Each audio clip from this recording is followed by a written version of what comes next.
Greetings, folks.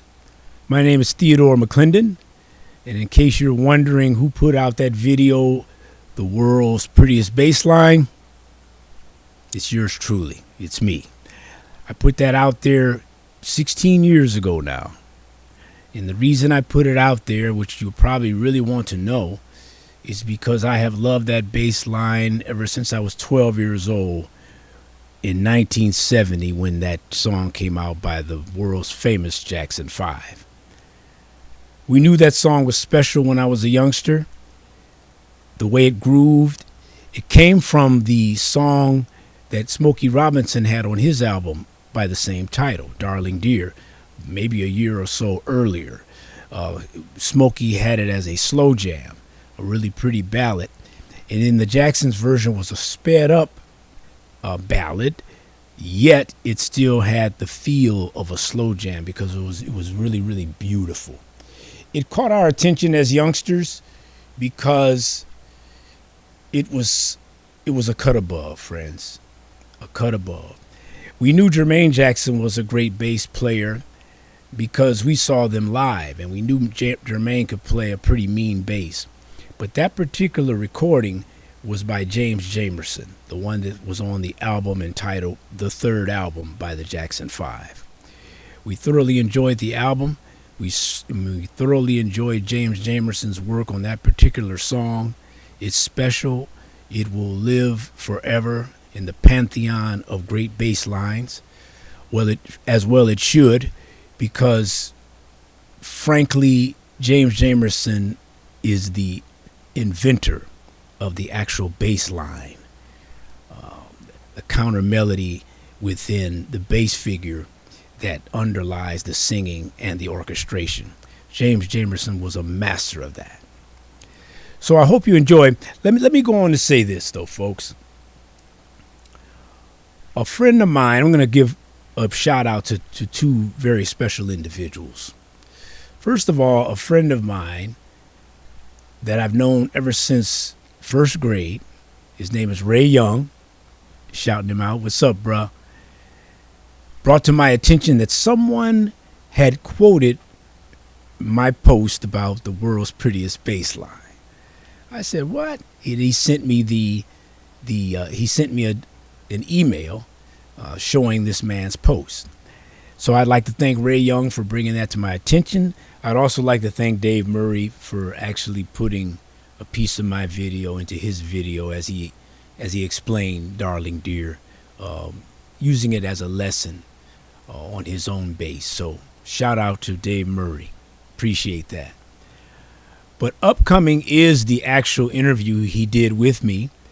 We got together after my friend told me about this man's site. We got together and did an interview. It's about 40 minutes long, I believe. I might have condensed it a little bit here, but with no further ado, we're going to discuss the lovely bass line for the song Darling Dear, recorded by the Jackson 5 with the great James Jamerson on bass. Folks, enjoy.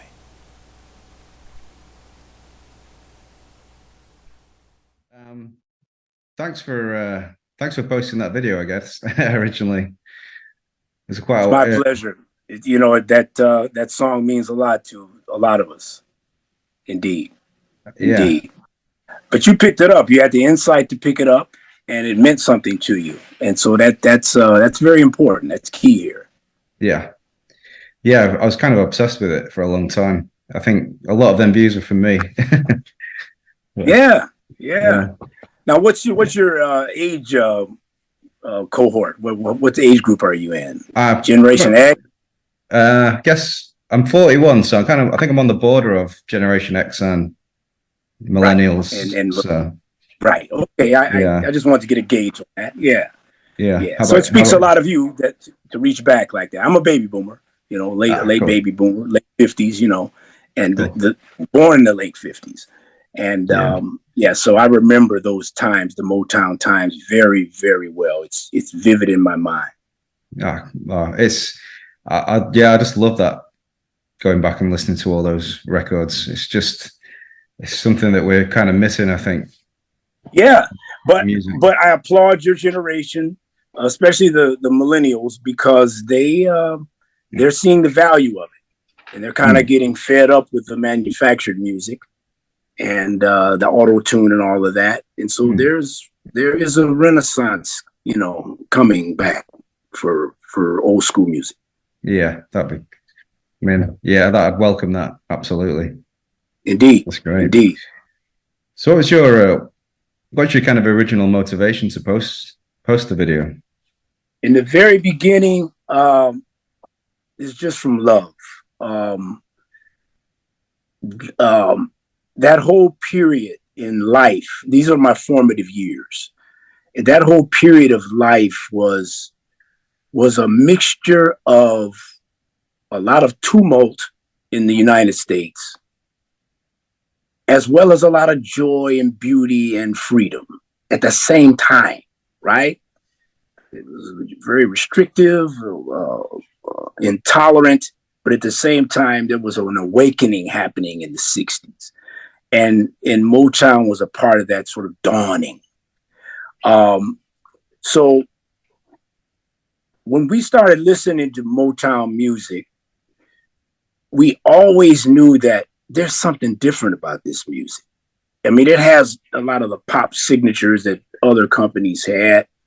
But it's like, what's going on with the bass in this music, right? Of course, none of us knew who that guy was because his name wasn't credited, as you well know. But I said, what's going on here? And so we would just listen, and we would groove to the music, the Four Tops, Supremes, Temptations, and then, of course, later the Jackson 5.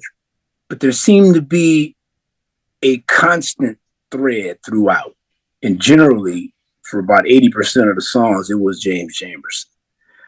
And so it had gotten to the point where, I'll get specific on this particular song, but it had gotten to the point where, I'm a singer basically myself, and I would like sing his bass line. I was a kid, but I had a low voice. And so I could sing his bass lines in this, basically almost the same octave. And I said, wow, he's like singing along with this music. He's not just playing bass figures, right? Or as you would say, the roots and fifths, right? Yeah. He was playing his own counter melody that fit perfectly. And we caught that. So this song is like a crowning achievement among many. But, the third album is what it came out on. It was an album called The Third Album by the Jackson 5. They made like 3 albums within a span of like 4 months. They were huge back then, man. We were kids. They were just coming out with albums. Wow. And the third album came out. The hit on there was I'll Be There. Oh, yeah. Nice little ballad. But naturally, being musicians ourselves, we dug into the album. And Darling Dear stood out. Mama's Pearl was a hit too, so it stood out. And also Ready or Not. It was a remake of the Delphonics song, Ready or Not. It's just a beautiful slow jam. But Darling Dear was unique because it was a sped up version of Smokey Robinson's Darling Dear. And James Jamerson played on that as well, as you may know. Oh, right. I didn't know that. A lilting slow jam. This is what your bass audience needs to know. In fact, it's a good time to say this now. This music doesn't just come out of nowhere. It comes from somewhere, okay? Socially, emotionally, and musically. It comes from somewhere.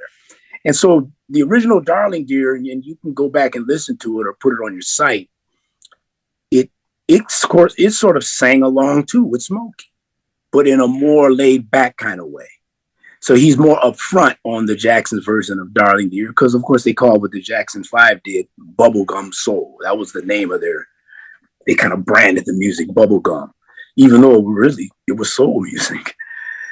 So that song was almost mystical, because here is a pretty ballad sped up, lovely lyrics, lovely words, Michael singing his heart out. beautiful strings. You know, if you listen to the guitar part real close, it's just harmonizing almost with the background vocals.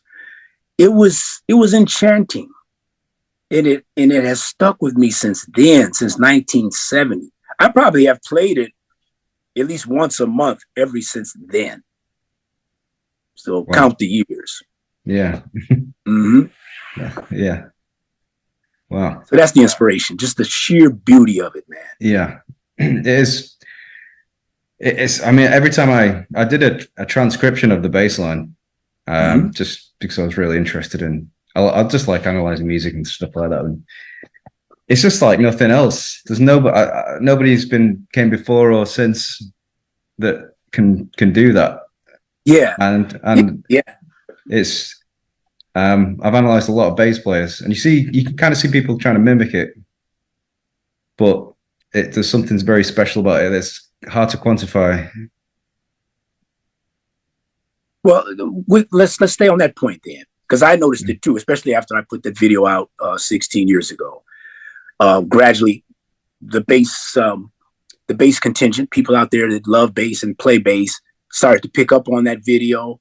You know, it grew to almost 2 million, but it grew gradually. It wasn't totally viral because this is, you know, it's a targeted audience, right? Yeah. But what I would notice, to your point, even the people that transcribed it and played it, they didn't really capture it. Okay. Yeah. You can play the notes. That's fine. You know, you can have the tabs. You know, there's this one graphic chart that actually shows it, you know, which I think is actually closer than just the transcribed music. But the point is, when I'm listening to people play it, they play it with a feeling that's not necessarily Jamerson.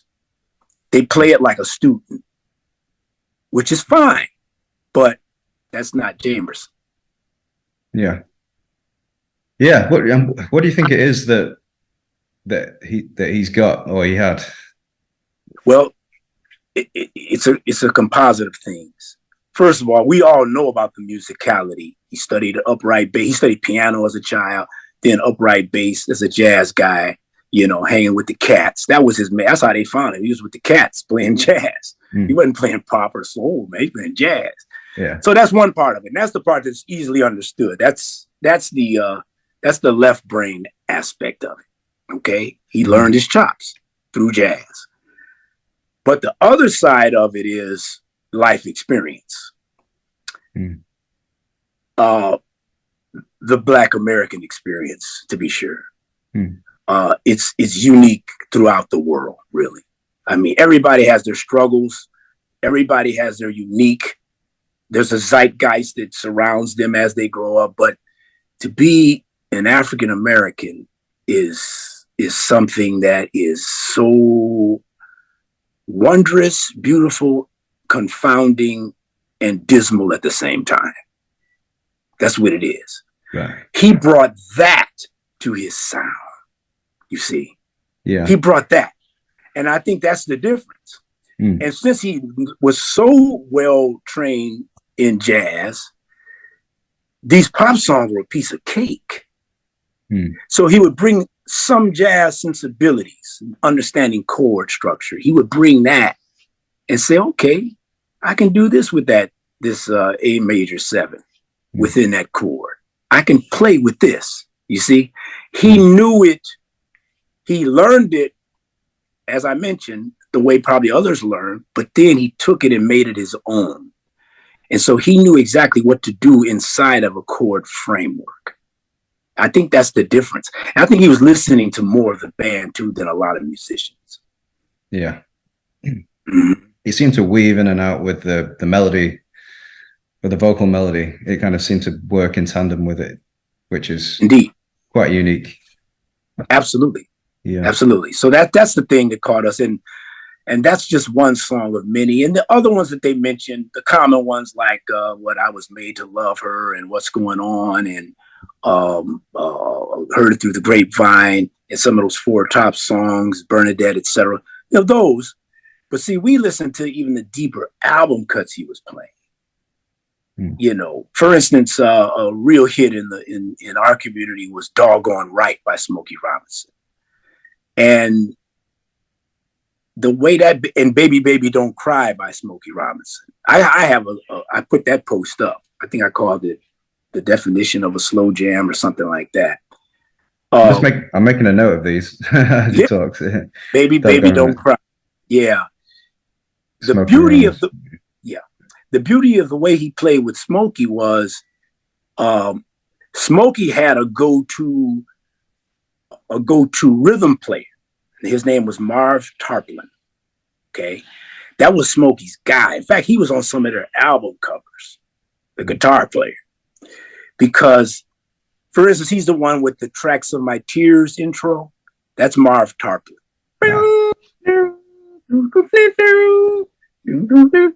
Right? Yeah. That's Marv Tarplin. In fact, it even sounds like guitar. Marv Guitar Tarplin. See? That's what I used to think as a child. Wow, Tarplin, guitar. He played with Jamerson on a lot of those Smokey cuts. And that blend was sublime. And Smokey knew it. But on Doggone Right and on Baby Baby Don't Cry, I was about 8 or 9 years old. And I was a drummer then, okay? I don't profess to play any instrument at this point. I'm a listener because I'm absorbing music. But I was a drummer, and I was in a group. I was the youngest dude in the group. They were 12-ish. None of us were, of any age. But they would invite me to the teenager parties to play the drums. It's almost like I'm a performing, robot or something, or I don't know, an organ grinder chimp or something. They say, hey, okay, now it's your turn to play, So I play a little drums. But then I could stay at the party. And so it'd be down in somebody's basement with the blue light and, the teenagers, all gathered around. And then a song like Baby, Baby Don't Cry or Doggone Right would come on. These are slow jams. And slow jams are even something of more special in the Black community, okay? Because it's a time to unwind and get into the sheer beauty of music. I was in that basement. I saw dudes that are normally like almost like hoodlums, as far as the athletes as well. The athletes, the so-called gangsters. Back then it was another kind of gangster, but it was a potpourri of teenagers. And when these beautiful slow jams would come on, it would melt these guys. Like the Delphonics would be playing, or one of these beautiful, Smokey stuff. And I said, wow, here these hardcore dudes are like enraptured in this music, right? And so back to Doggone Right, it had this bass line that reminded me of something that Jamerson himself said. He said, sometime I play the bass, he said, I might see a woman walking and I play to the rhythm of her walk. Oh, you see? Yeah. And Doggone Right, I can distinctly remember, because I'm pretty short in stature, but then I was a kid. So I'm standing at people's waist height or whatever, and I'm in the corner watching them slow dance, and I'm seeing these girls' butts move around in movement with that music. I said, wow, who's playing that bass? That's James Jamerson. None of us knew his name. So, that's how I got really interested in what that guy was doing. It's bizarre. It's special. Yeah. Amazing. Yeah. Yeah. That's a great story. I love that. Really cool. Yeah. So what I'm saying in a nutshell is deeper than just the notes. See, it's beyond it's the notes beyond the notes. It's the rest, and you guys know that as musicians. It's the rest are just as important. The rest. Yeah. When are you not playing? That's what Jamerson knew. Yeah, he'd be playing some 16th notes every now and then, but then he would break it down. So, well, why is he holding this note? Right? Yeah. He knew that intuitively. Yeah, I think he gets talked about a lot for his very sort of busy lines, but if you look at something like My Girl, it's very simple. Like he knew when to play and when to not play. And yeah, I think a lot of people overlook that. Indeed. Even the so-called busy line, I know a lot of musicians use that term. Yeah. We don't really call them busy lines when that activity is going somewhere. Right? There's a saying that says, don't confuse activity with accomplishment, or don't confuse activity with progress.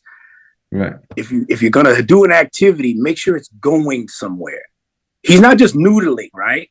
A lot of bassists, they do it. You can describe them as busy because they're not going anywhere. Yeah. Jamerson would play multiple notes, but those notes were going somewhere, and they had a methodology. Yeah. Yeah, absolutely. It was, it always felt like it had a purpose, definitely. Yeah, very cool. So outside of sort of Motown and James Jamerson, what other sort of musical interests do you have? Oh my goodness, it runs the gamut. Let's just go back to that early stuff. Yeah. My introduction to music was Miles Davis. Oh, nice. As a child, my older brother and I, he's just a year and a half older than I, Dwayne, he's a bass player out there. We would listen. My father always had nice stereos, but this was before he got into components. He had one of those big console stereos.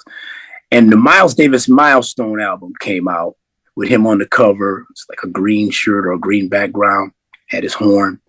And this song called Milestones would come on the record player. And my brother and I, Milestones is the song that goes bum, bum, bum, bum, bum, bum, bum, bum, bum, bum, bum, bum, bum.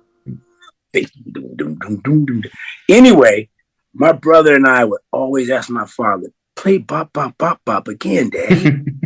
We didn't even know the name of it. And we just knew it was on that red Columbia label spinning around the record player. And it's from that age that I said, whoa, there's something inside of music that's enchanting from that time. So as we progressed, and of course, we listened to, my father was mainly jazz, but my mother was soul. So Aretha Franklin and, all those types, and soul music, Otis Redding, it goes on and on. And of course, the Platters, the Drifters, and that. So that's the early stuff. And then here comes the Beatles. Now, we saw them when they first came to America. So this is not a lot of the Beatles stuff they play is not the older stuff. They usually play that stuff right before they broke up.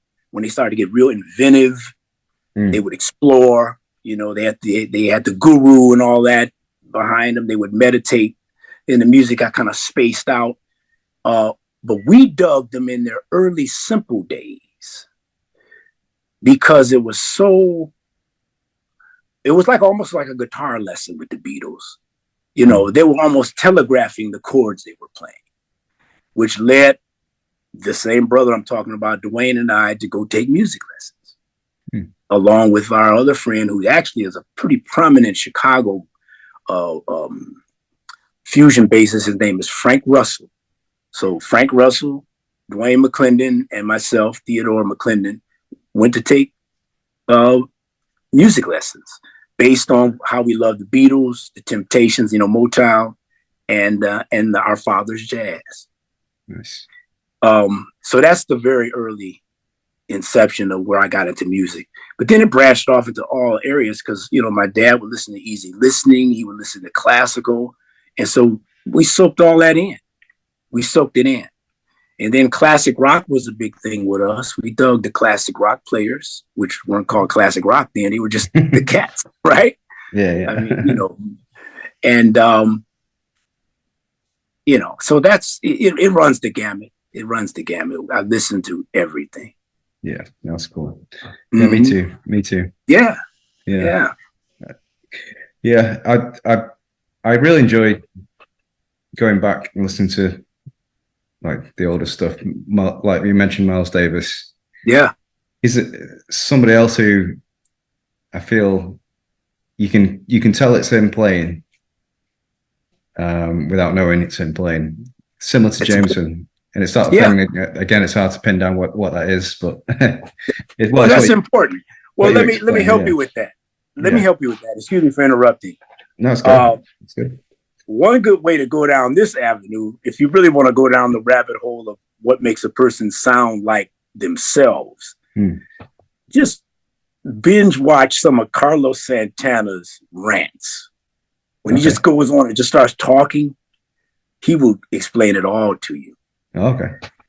Now, some of his peers call him Cosmic Carlos because he's really spaced out on this stuff, but it's so true. Here's what he says about coming up with your own sound. He said, first, learn all of the musicians that you idolize. Learn them all. You know, a bass player might want to learn, of course, Jamerson, Jaco Pastorius, Stanley Clarke, you know, nowadays Marcus Miller. That's what a bass player might want to really listen to. I mentioned Jaco, and then Victor Wooten. So Santana says, you listen to all of these players that you love, first of all, and envelop it and internalize their sound. He said, but then you go in woodshed. He said, so you might be in your house, you're in your bedroom or what have you, and you're playing. And for a while, you're going to sound like Victor Wooten or Stanley Clarke or a compositor. You're going to sound like these guys. But Carlos Santana said, but then there comes a time when you might just hit one note that sounds like you.